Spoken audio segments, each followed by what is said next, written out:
इस ई लेक्चर में मैं द्वितीय वर्ष इलेक्ट्रिकल के विषय कोड EE 205 के विषय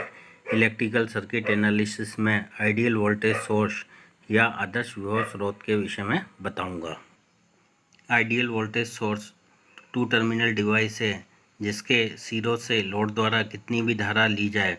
पर इनके सिरों पर विभव हमेशा कांस्टेंट रहता है एवं सिरों पर विभवांतर का मान आदर्श विभव स्रोत के आंतरिक विभव के बराबर रहता है। आदर्श विभव स्रोत का आंतरिक प्रतिरोध हमेशा शून्य होता है या 0 होता है। आदर्श विभव स्रोत को निम्न प्रकार प्रदर्शित किया जा सकता है। यह आदर्श विभव स्रोत का परिपथ है जहाँ पर A और B जो इसके दो टर्मिनल्स हैं, तो इन दोनों टर्मिनल्स के बीच में आदर्श विभव स्रोत को एक आंतरिक विभव स्रोत E द्वारा तथा इसके श्रेणी क्रम में एक आंतरिक प्रतिरोध RS के द्वारा प्रदर्शित किया जा सकता है तथा इसका जो आंतरिक प्रतिरोध है वह हमेशा 0 के बराबर होगा, क्योंकि आदर्श विभव स्रोत में आंतरिक प्रतिरोध का मान 0 के बराबर होता है। बिंदु A और B के बीच में बिंदु A और B के सिरों के बीच में विभवांतर VT E के बराबर होगा, क्योंकि यहाँ पर आंतरिक प्रतिरोध 0 के बराबर है और नो लोड पर इससे कोई भी धारा नहीं ली जा रही है।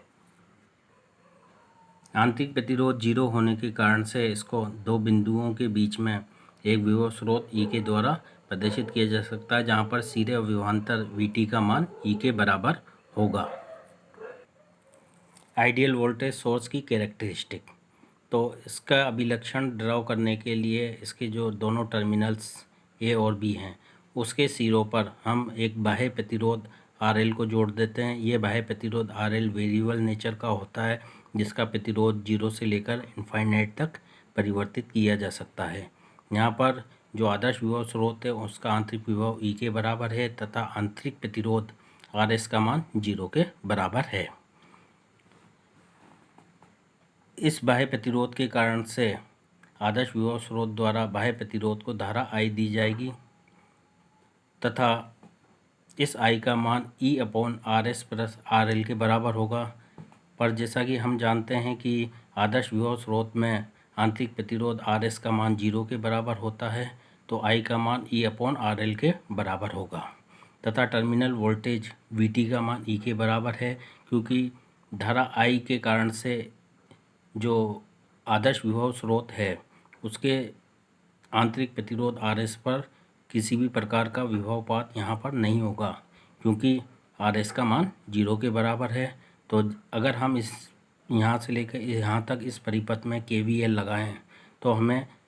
VT का मान E के बराबर प्राप्त होगा। यही VT या सिरे का विभवांतर बाह्य प्रतिरोध RL के सिरों पर भी विभवांतर है, तो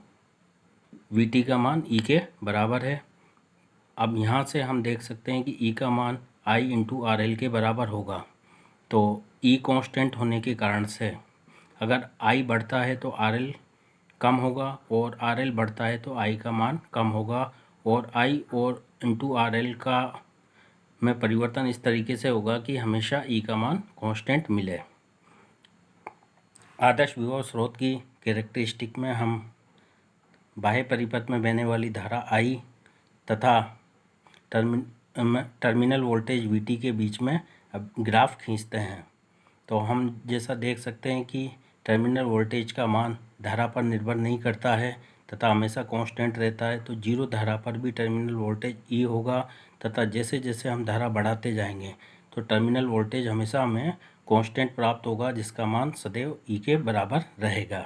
तो आदर्श विभव स्रोत को कांस्टेंट वोल्टेज सोर्स भी कहते हैं, क्योंकि इसके सिरों पर विभवांतर हमेशा कांस्टेंट रहता है, भले ही इससे कितनी भी धारा ली जाए। अगले ई लेक्चर में हम प्रैक्टिकल वोल्टेज सोर्स या व्यवहारिक विभव स्रोत के विषय में जानेंगे।